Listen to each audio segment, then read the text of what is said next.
आप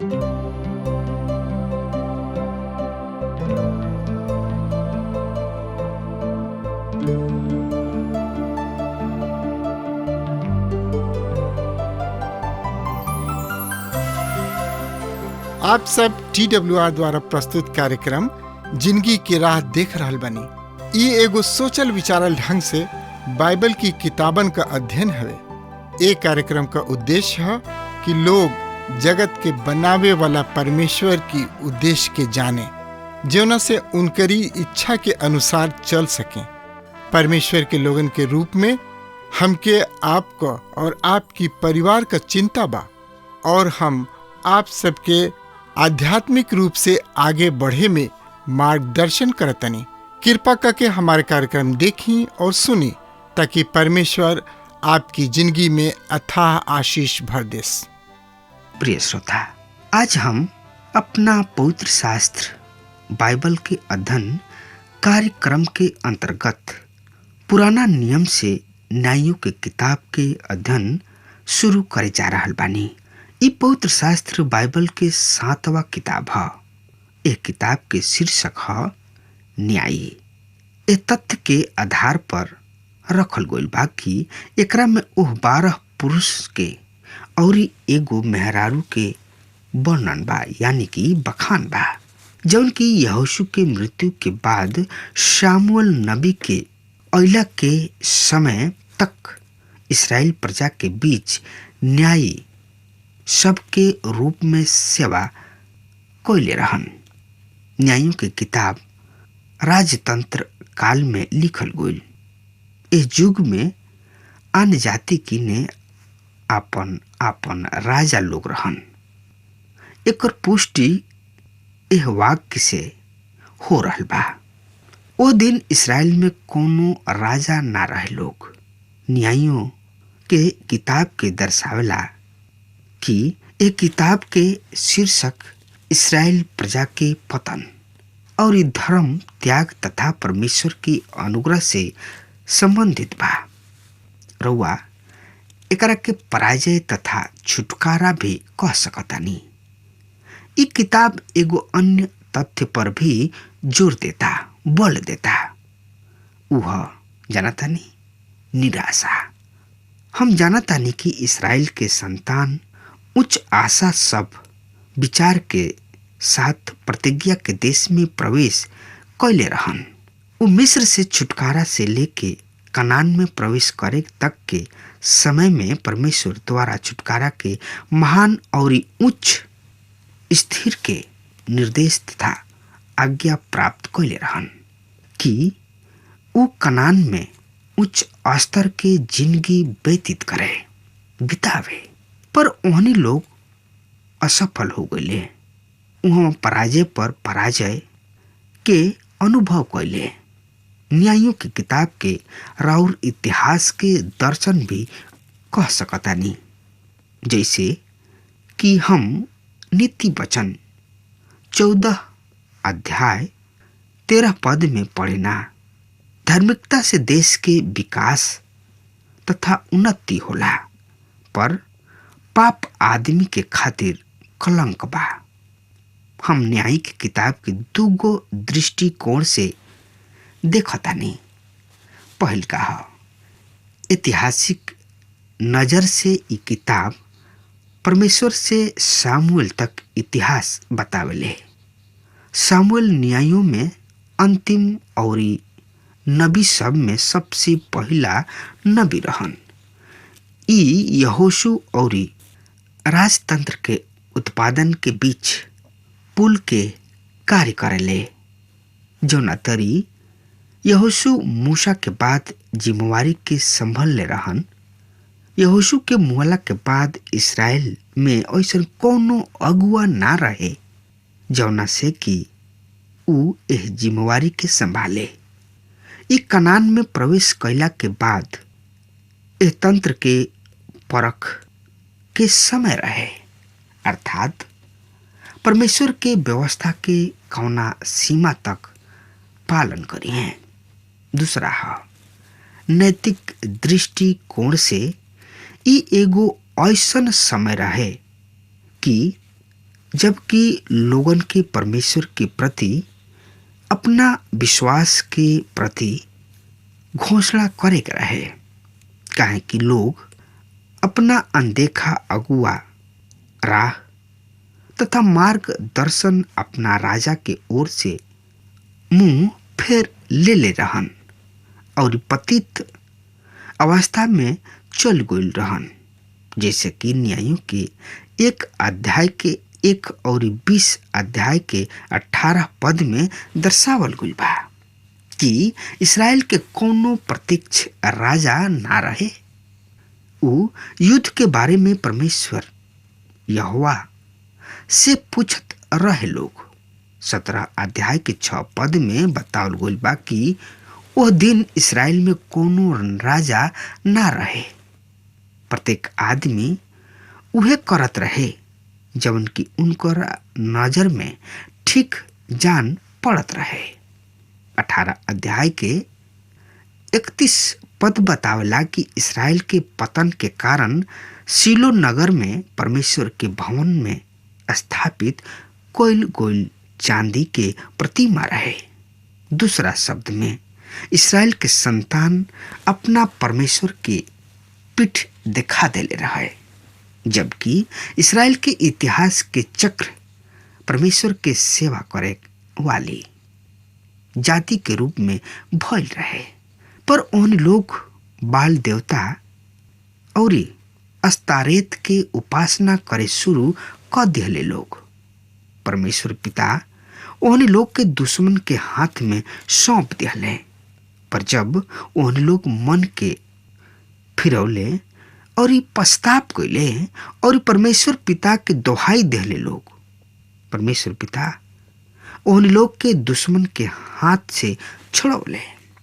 परमेश्वर पिता उन लोग के दोहाई के सुनले और उन लोग के न्याय दिले, जकरा द्वारा परमेश्वर पिता उन लोग के दुश्मन के हाथ से बचौले। तब फिर ई जाति परमेश्वर के सेवा उपासना शुरू कर देले लोग। यशायाह नबी इस्राएली जाति के पतन के 3 कारण स्पष्ट कर रहल बा। पहिल का है आत्मिक रूप से धर्म त्याग। दूसर का है नैतिक भ्रष्टाचार। तीसर का है राजनीतिक भ्रष्टाचार यानी कि गुंडागर्दी। इतिहास गवाह बा कि कोनो भी देश के पतन के कारण 3 चरण होला। यही परिचय के साथ हम न्यायों की किताब के अध्ययन शुरू करे जा रहल बानी। प्रिय श्रोता, अध्याय के सुविधा के नजर से किताब के 3 भाग में बतौले बानी। पहिल का 1 से 2 अध्याय में न्यायों के युग की परिचय। दूसर का 3 से 16 अध्याय में न्यायों के युग के बारे में। तीसर का 17 से 21 अध्याय में न्यायों के युग के परिणाम तथा गड़बड़ी। प्रिय श्रोता, हम देखब कि प्रत्येक गोत्र के एगो खास दुश्मन बा। गोत्र के कमजोरी तीसरका पद में दर्शावल गइल बा। यहूदा अपन स्थानीय परिस्थिति में अपना भाई यहूदा के सहायता खातिर बुलौले। तो आई एकरा बारे में जानकारी खातिर वह हमरा संगे अपन पवित्र शास्त्र बाइबल निकाल लिहनी। हाँ, तो उहमें देखी न्यायों की किताब 1 अध्याय 1 पद से लेके 4 पद में एह तरी से लिखल बा। सुनी ध्यान से। यहोशू के मुआला के बाद ऐसन भइल कि इस्राएली सब परमेश्वर यहोवा से पूछले, कनानी सब के विरुद्ध युद्ध करे खातिर हमरा ओर से के जाई, यानी कि हमरा ओर से के लड़ाई करी। परमेश्वर यहोवा उन्हीं से कहलन, यहूदा चढ़ाई करी है। देख लोग, हम एह देश के ओकरा हाथ में क देले बानी। तब यहूदा अपना भाई सिमोन से कहलन, हमरा साथे उह गोत्र में चल जा जौन हमरा के दिहल गइल बा कि हम कनानी सब से लड़ी। एकरा बाद हम तोहरा साथे ओह क्षेत्र में जाइब जौन की तोहरा के दिहल गइल बा। सिमोन उनका साथे गइलन। तब यहूदा चढ़ाई कइले और परमेश्वर यहोवा कनानी सब और परिजीवी सब के उनका हाथ में क दिहले। तब वो बेजक में 10,000 लोगन के मार डाले। प्रिय श्रोता, हम यहाँ यहूदा और सिमोन में एगो बढ़िया तालमेल तथा बढ़िया सहयोग के देख रहल बानी, पर ई यहूदा के कमजोरी के भी दर्शा रहल बा। सही में यहूदा के गोत्र के कोनो सहायता के जरूरत ना रहे, काहे कि परमेश्वर यहोवा उद्देश्य उनके हाथ में क देले रहन, अर्थात उनके बिना युद्ध के ऊपर केवल अधिकार करे के रहे। तो एकरा बारे में और ज्यादा जानकारी खातिर रोआ पढ़त चलत चले। न्यायों की किताब 1 अध्याय के 5 से 11 पद के हम पढ़ रहल बानी। ध्यान से सुनी कि ई सब पद का कर रहल बा। फिर बेजक में अदोनी बेजक के पाके ओह युद्ध से युद्ध क के उ कनानी सब के और परिजीवी सब के मार डाले। पर अदोनी बेजक भगले। तब उ उनकर पीछा क के ओकरा के पकड़ लिहले और ओकर हाथ गोड़ के अंगूठा काट लिहले।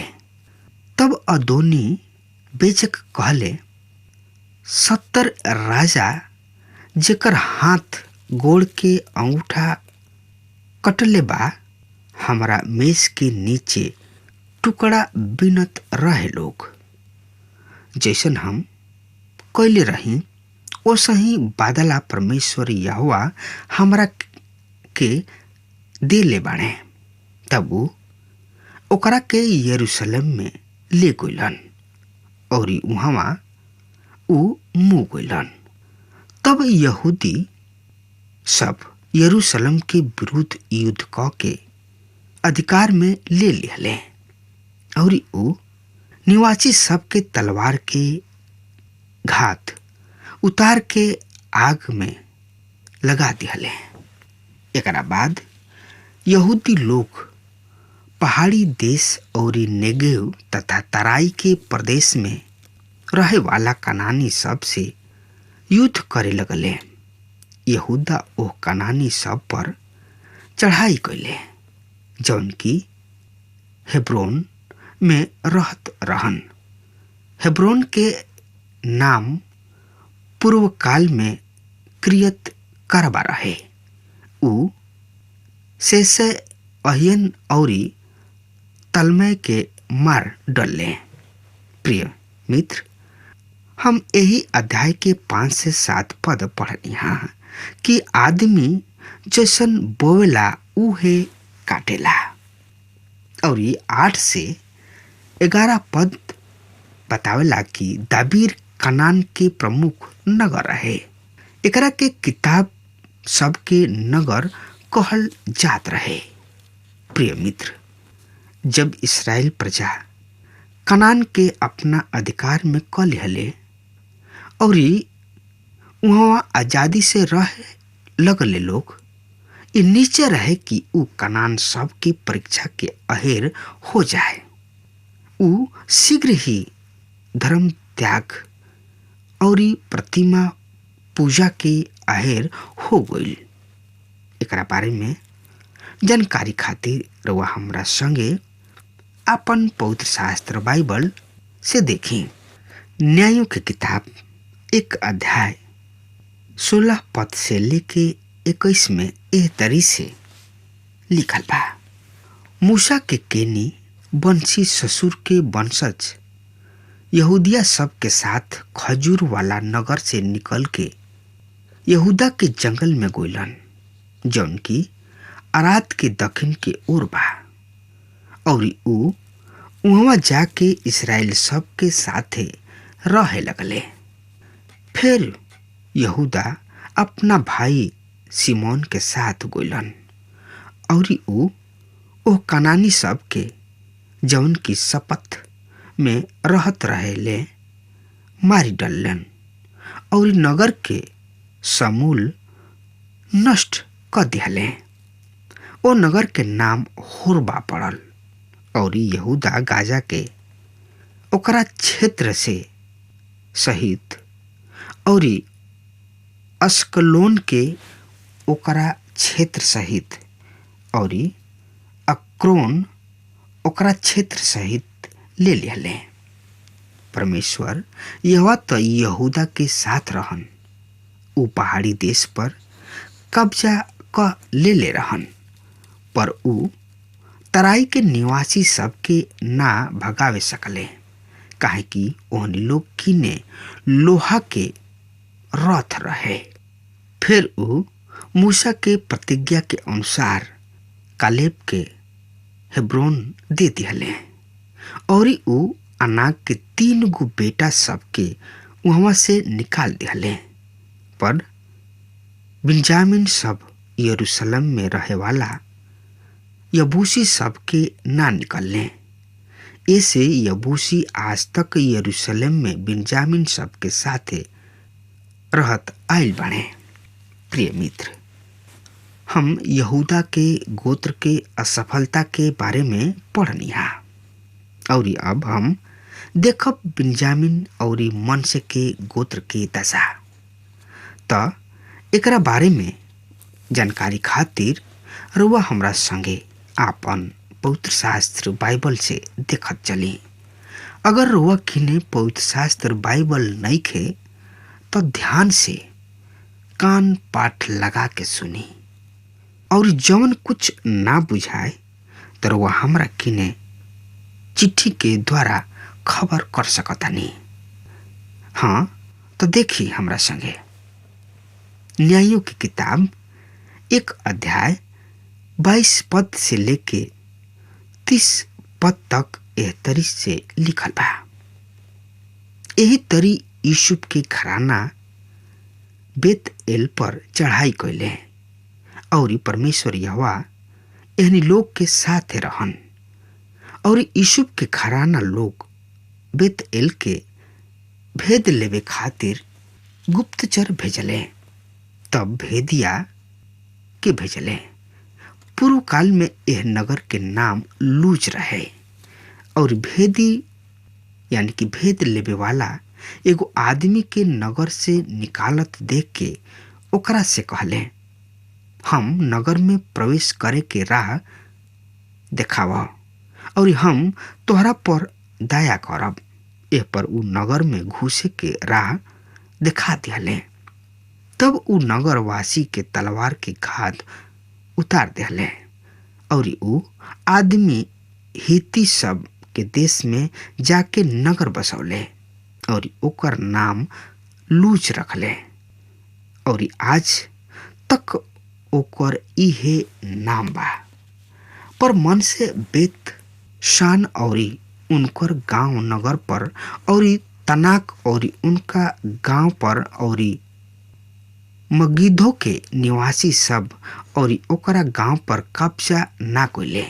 ऐसे कनानी लोग वो देश में बसल ही रहले। फिर ऐसन भइल कि जब इस्राएली शक्तिमान भइले लोग तो कनानी सब बेगारी करवौले, पर उन लोग के पूरी रीति से ना निकलने।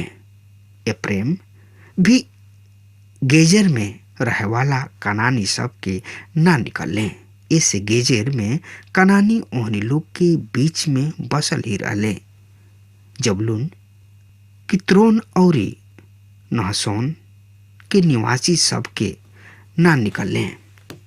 इससे कनानी ओहनी लोग के बीच में बसल रहले और ओहनी लोग के खातिर बेगारी करत रहले। हाँ मित्र, हमने के एगो औरी असफलता के बारे में पढ़नी हा। इसराइली सब पूरा तरी कनानी सब के सफाया ना कइले, जिससे कि ओहनी के आज्ञा दिहल गइल। 31 से 33 पद एह तरी से बता रहल बा, सुनी ध्यान से। आसेर, अक्को, सिदोन, अहलाब, अकजीब, हेलवा, अपीक और रहोब के निवासी सब के ना निकलले। आसेर वंशी ओ देश के कनानी निवासी सब के बीच में बस गए, काहे कि ऊ ओहनी के ना निकलले रहन। नप्ताली वासी सब बेत सेमेस और बेत अनात के निवासी सब के ना निकलले, पर ओह देश के कनानी निवासी सब के बीच बस गए और बेत सेमेस और बेत अनाथ के निवासी उनका खातिर बेगारी करे लगले। प्रिय मित्र, इहो असफल रहले लोग। उ लोग भी परमेश्वर की आज्ञा के गंभीरता के ना समझले और ओहनी लोग के ना निकलले। आई खाली और अपना पवित्र शास्त्र बाइबल से देखी। न्यायों की किताब 1 अध्याय 34 पद से लेके 36 पद एह तरी से बखान कर रहल बा एहनी लोग के बारे में। फिर अमोरी सब दान के संतान के पहाड़ी देश में भगा दिहले और तराई में आवे ना दिहले। ऐसे अमोरी सब लोग हेरेस नाम पहाड़, अयालोन और सालबीम में बसल रहलन। फिर भी यूसुफ के घराना अतना प्रबल हो गए कि ऊ उनकर बेगारी करे लगले और एमोरी सब के देश के सीमा अक्रबीम नाम पहाड़ के चढ़ाई से शुरू करके सेला से ऊपर के ओर रहे। हाँ मित्र, ई एगो प्रतिष्ठा के देश रहे। परमेश्वर पिता संपूर्ण देश इसराइल के संतान के दे देले रहन। प्रिय श्रोता, अब हमार समय खत्म हो रहा बा। तब तक खातिर परमेश्वर रवा के आशीष प्रदान करस। आमीन। हमके विश्वास बा कि ई कार्यक्रम आप सब खातिर फायदेमंद सिद्ध भइल हुई। हम चाहतनी कि आप सब आपन आपन आशीष हमरों से बांटी। अगर आप सबके लगे बाइबल से चाहे आपकी निजी जिंदगी से क्यों सवाल होके चाहे क्यों समस्या खातिर प्रार्थना करावे चाहतनी तो हमारी फोन नंबर पर जरूर संपर्क करें। परमेश्वर आप सबके बहुत आशीष प्रदान करें और आज का दिन आप खातिर सुखद बनावें।